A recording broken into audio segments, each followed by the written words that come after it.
Serious একটি সাধারণ গ্রাম, কাঁচা রাস্তা, টিনের ঘর আর স্বপ্ন দেখার মতো সময়ও নেই সেখানে অনেকের। সেই গ্রামেই থাকতো অর্ণব।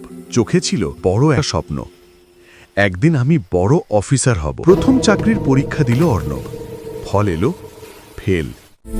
দ্বিতীয়বার দিল, আবার ফেল। তৃতীয়বার দিল, আরও খারাপ ফল।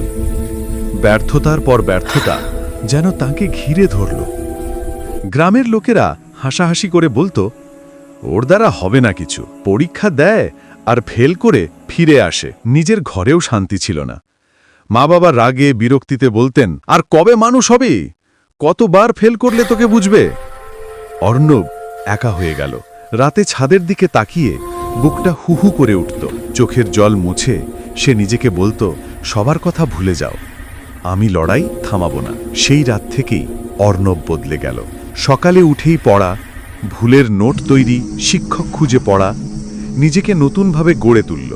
বন্ধুরা ঘুরতে ডাকলেও সে না বলতো। কেউ মজা করলে সে চুপ করেই থাকত। 6 মাস, 1 বছর, 1.5 বছর। অর্ণবের জীবন শুধু পড়া, পরিশ্রম আর আত্মবিশ্বাস। অবশেষে আবার পরীক্ষা এলো।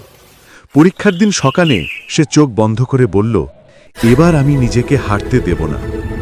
কয়েক সপ্তাহ পর রেজাল্ট বেরোল। অর্ণব কম্পিত হাতে তালিকা খুলল। হৃদয় যেন থেমে গেল।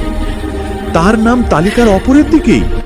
সে নির্বাচিত হয়েছে একজন বড় সরকারি অফিসার হিসাবে। গ্রাম স্তব্ধ। যারা হাসত, আজ তারা ভিড় করে দাঁড়িয়ে শ্রদ্ধাভরে তাকিয়ে আছে। বাড়িতে উল্লাস। মা কাঁদছেন খুশিতে, বাবা চুপচাপ ছেলের কাঁধে হাত রাখলেন। অর্ণব সবার দিকে তাকিয়ে শান্তভাবে বলল, লোক হাসলে হাসুক, কথা বললে বলুক, যদি তুমি থেমে না যাও, দুনিয়ার কেউ তোমাকে থামাতে পারবে না।